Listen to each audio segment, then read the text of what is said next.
Welcome back to Growth Colony, Australia's B2B growth podcast. I'm Alex Hipwell with X-Growth, your co-host for this podcast, where you'll hear from B2B executives in sales and marketing roles on the newest and most effective strategies and tactics in the B2B space. Now, let's dive right into this episode. Hello, everyone. Thanks again for jumping on another episode of Growth Colony, Australia's B2B marketing podcast. My name is Shahin from X-Growth, and today I'm joined by David Nicholls, the commercial director from PPG, and we're going to be talking about why B2B brands need to, and B2B companies need to pay more attention to their brand. Now, on that note, David, thanks a lot for joining us. Thank you. Thanks for having me. I'm excited to chat. Yes, same over here. Now, David, for some people who might not be familiar with yourself at PPG, can you give us a quick background? Yeah, I am a commercial director, so manage the sales and marketing function of PPG in Australia and our architectural coatings division. We are the proud manufacturers of Todmans, which is an iconic Australian brand that's been manufacturing paint in Australia for over 100 years, which is it's a fantastic brand, a fantastic company, and it's a great place to be. That's amazing. Well, it's great to have you. And as you said, for over 100 years, that's an amazing number. Obviously, brand plays a major role when we're talking about those timelines. And not talking about short-term kind of gains, and coming from that perspective and having that perspective, I'd love to hear, what do you think is the perception of the majority of B2B companies towards brand here in Australia? How do you find that perception? Yeah, I think there's a growing acknowledgement of the importance from a B2B standpoint on the investment on brand. You've seen that in the in the B2B marketing research that Green Hat recently released another successful piece of research, and it's brand is increasing as importance. I think even during this current crisis, as people are spending a lot more time at home and becoming a lot more a lot more conscious of everything around them, I think brand has an even bigger presence with that. As ultimately a B2B customer is a consumer, and I think if you lose sight of that, you lose sight of your revenue goals.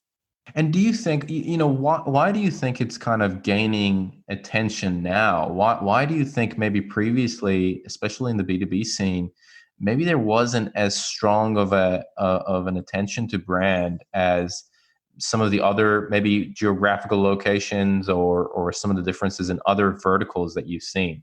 I think B2B marketeer has kind of worked incredibly hard to move away from the pretty picture department, and a lot of people make the connection of brand with the visual elements and those kind of key touch points. And I think B2B marketeers have spent, a very, very long time proving their worth and building the focus on ROI, and doing that through lots of exciting pieces of technology. The evolution of CRM and marketing automation has allowed that and enabled that. And as a result of that, I think there has been a tendency to, veer away from the importance of some of the brand disciplines that really build a brand.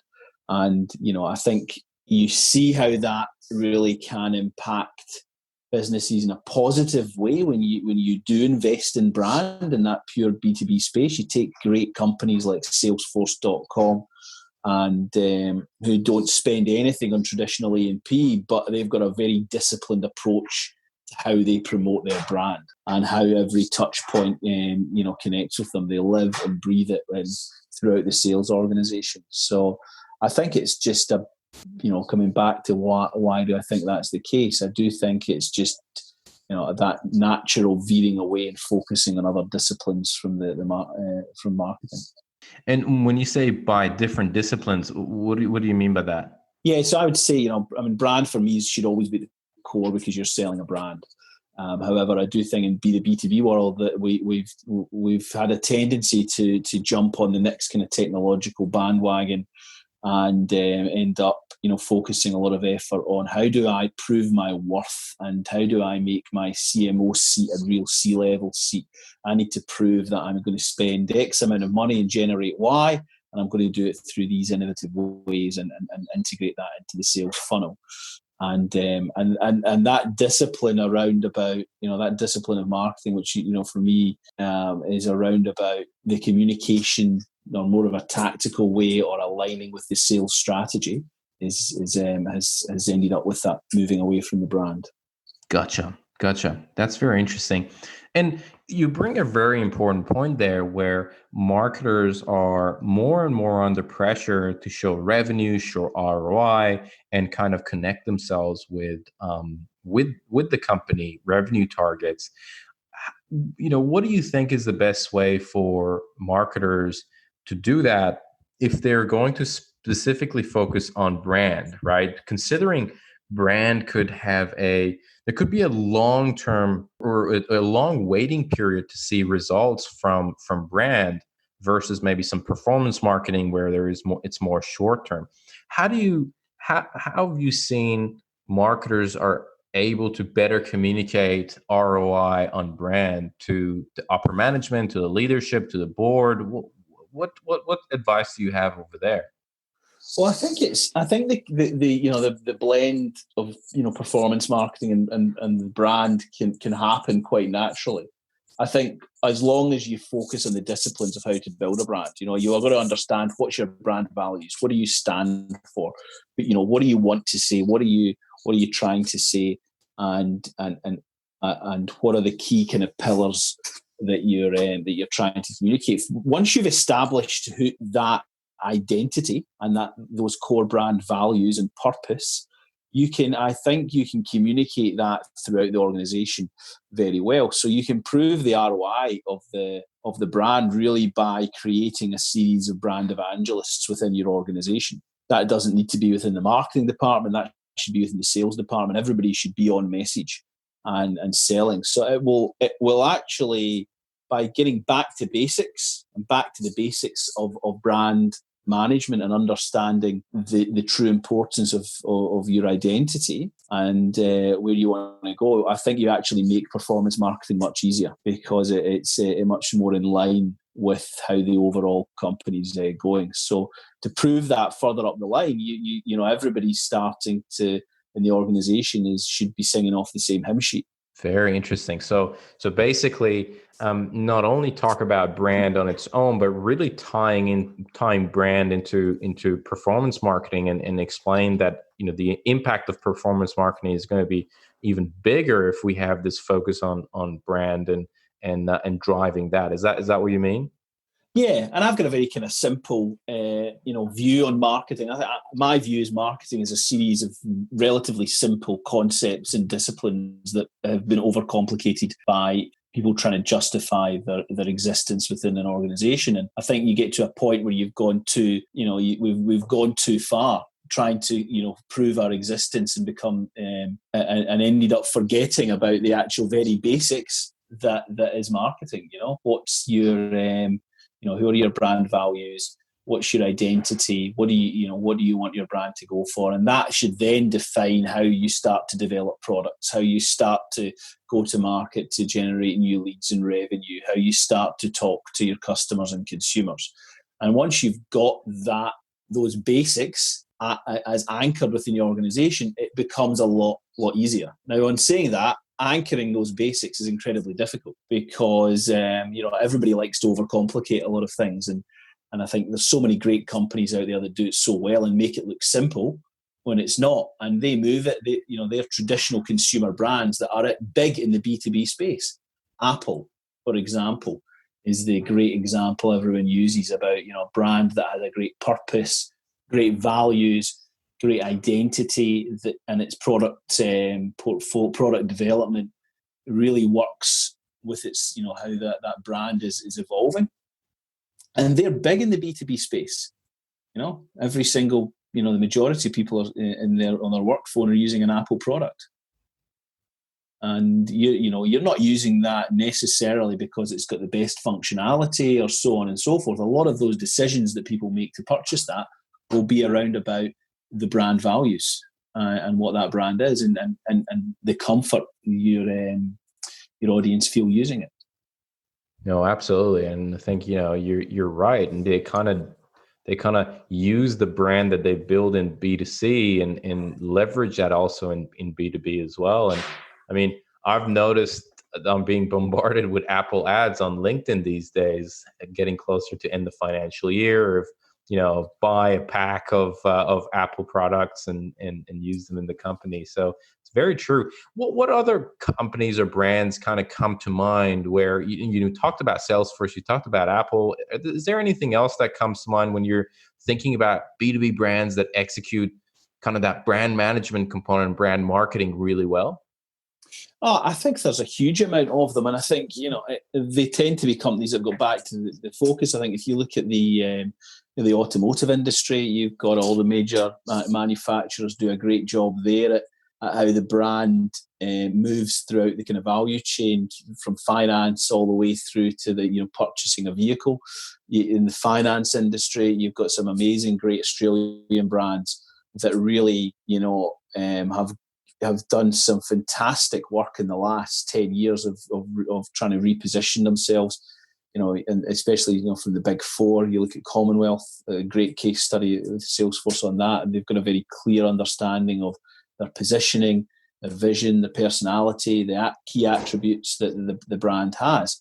And I think you see that, not just at the top end of town in these large, big global brands, but you can see it, in a lot of startups. And I think there's I've heard the saying a few times from a couple of marketing commentators. I think Mark Ritson says it quite often: "Show me the founder, show me the brand." And I think that's very true. And you see a lot of these young startups that stay true to it, because a founder is somebody who has created this brand. And in that startup space, you see that they understand the value. They've got a vision. The personality is their vision. The attributes are what they've decided, and the positioning is very clear. And those brands start to chip away at the traditional big B2B players in any sector. And I think they do that because they've got a very clear purpose, and that's how they execute that. So if you're a bigger player in a space and you get concerned about disruptive startups, get back to the core, understand what your brand is, your value, your visions, your personality and attributes, and where you're positioned in the market, and you focus on those and disrupt that way. Hey, it's Alex from Xgrowth. I just wanted to take a moment to tell you about the Growth Colony Slack channel. Do you ever find yourself stuck with a B2B problem? Need a second opinion on your next campaign? Or looking for some feedback on that piece of MarTech you're thinking to purchase? Well, that's why we created the Growth Colony Slack channel.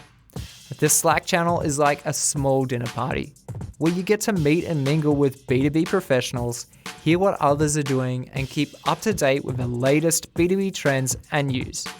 You'll also get access to a range of exclusive content from our podcasts, webinars, and events. The best thing about it, it's all free. If this sounds interesting, head over to growthcolony.org/Slack and sign up. That's growthcolony.org/Slack. David, you're part of the leadership team at PPG. How as a marketer, let's say I'm a marketer in your team, right? As part of the team that is here in Australia, and I want to convince you, and I want to show you that, hey, we need to focus on brand. We need to work on our brand. How should I approach you? So I've got a again, relatively simple way that I like to think. And I think in this order, I expect and hope people bring me proposals. And this is how I think you always succeed is, number one, what's the value to the consumer or the customer? So the consumer. Number two, what's the value to the customer? Number three, what's the value to the company? And I think if you answer all those So questions in that order, and you can prove everything along that in terms of what you want to do, then you'll always be successful. If you can add value along that chain, that's the key to success. I see. And when you say, you kind of mentioned at the beginning, what's the value to the consumer, and then what's the value to the customer? Are you really, what you're saying is consumer is whoever it is that is going to be consuming your product, not necessarily the buyer, the decision maker, and then the customer is the person who kind of buys it? Is that what you mean? Yeah, absolutely. I mean, historically in my career, I've worked in a traditional business where, you've had a distribution channel, and that distribution channel distributes it to the end user. I'm saying, the consumer is the person using your product, and the customer is the person that engages, that you purchase it, and you have to deal with. And if you add value to all of those people, you'll be really successful. So let me give you an example. If you are selling a product to a large corporate organization, and you have to deal with a buyer, say you're selling some IT equipment or some financial services products, or you have to deal with a buyer, and ultimately that buyer's buying on behalf of the organization, and somebody else is going to consume the product. You need to explain what value your brand has to the buyer.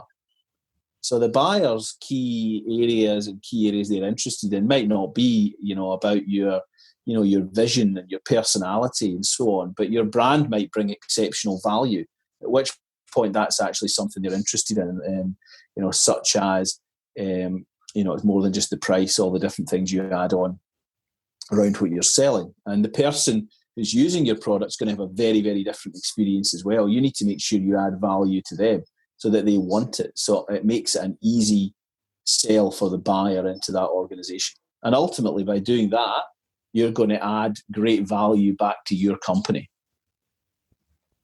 I see. And that's how the chain gets connected.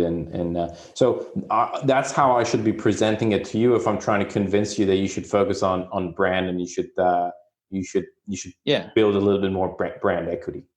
Yeah, you build that kind of around about, what does that mean for the consumer? So if you're, I've got this great campaign I want to run, and it's going to be really exciting.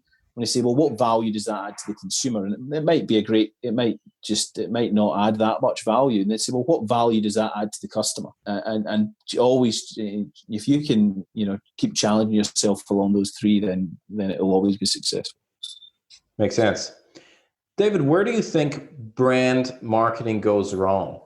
I think brand marketing can go wrong by getting a little bit too focused at the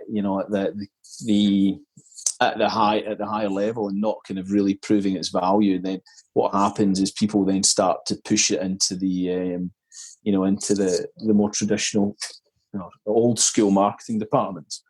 And, people get very focused and think, oh, brand marketing, that means it needs to be creative. And, I'm looking forward to seeing this exciting new logo. When really, for me, the brand marketeer should be the smartest person in the room, and, should be connecting the dots on what's going on, and then, building a strategy around that of how they're going to grow their brand. Yeah. And what's the perception in a customer's mind, rather than, hey, here's a pretty shiny logo. Is that right? Yeah, exactly. And then coming back to those three kind of key areas of value, if you want to, increase your budget, and you want to do lots of great activity, if you're going to the board of a company, or to the C-level, you want to be saying, I know your customer and end user so well, I can tell you exactly what they want and why they want that brand.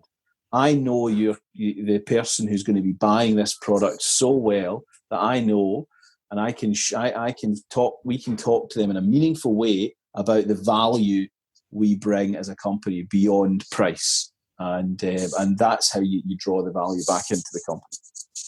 That makes sense. And I want to, towards the end, lastly, I'd like to ask a little bit about some of the mistakes you've done personally when looking at brand in the past.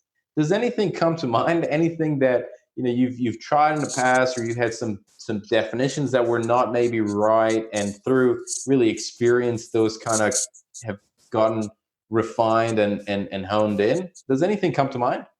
Oh, absolutely. I mean, I think if you are in any senior leadership position and you can't reflect back to failures, then I don't think you should be in that position. I think about them all the time, and generally when it comes to brand, it's been about overcomplicating it, and trying to talk, trying to over communicate.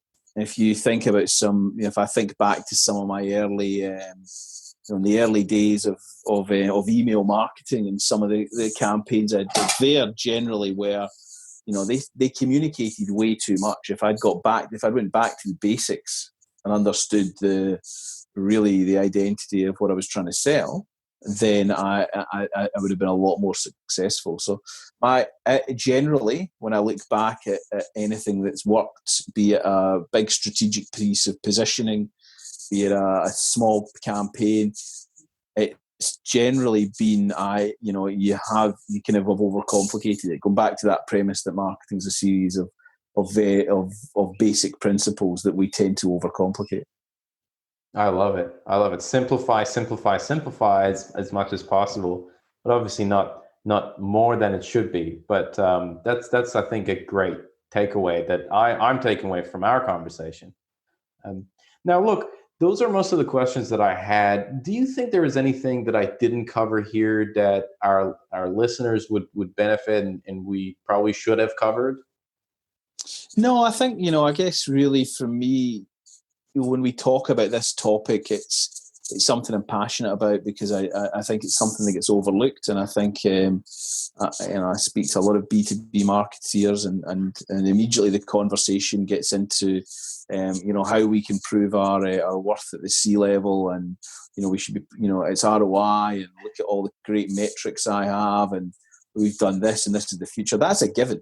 And if you go back to the very basics of running your brand, you should have segmented your market and understood exactly who you're talking to, and created personas and done all that stuff, and have smart dashboards because you've sensibly targeted your brand, and you've sensibly said, this is based on my segmentation, this is where we should be targeting.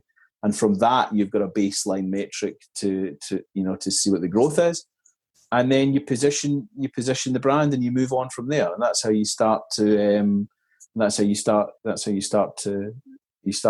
that space. So it's simplify. You need to, having lots of metrics is great, but really the metrics that matter, you shouldn't overcomplicate. I love it. No, look, this has been amazing. There's been just a lot of golden nuggets in this conversation. I genuinely enjoyed it. Now, if some of our listeners want to know more about yourself or the company, what is the best way that they can find out more and reach out to you? Yeah, reach out to me on LinkedIn. You can find me under David Nicholls. I'm there. And, if you want to find out more about Taubmans, it's a fantastic brand. It's got a great history. Check out our website, taubmans.com.au, and our company, PPG. We protect and beautify the world every day. We've got a great purpose, a fantastic company to work for, and all that's available on ppg.com. Fantastic. Well, David, thank you very much for joining us, and we'll chat to you in some future episodes as well. Thanks. Thank you. Hey, it's Alex again from X Growth. Thanks so much for joining us on this episode. If you enjoyed it, we'd love it if you take a moment to rate us on Apple Podcasts. It would really help get the word out to other B2B professionals. If you're hungry for more B2B content, make sure to join our Slack channel at growthcolony.org/Slack, where we share the latest B2B news, tactics, tips, and chat about problems we're facing in the B2B space and find solutions together. That's growthcolony.org/Slack. Thanks for tuning in. We'll catch you in the next episode.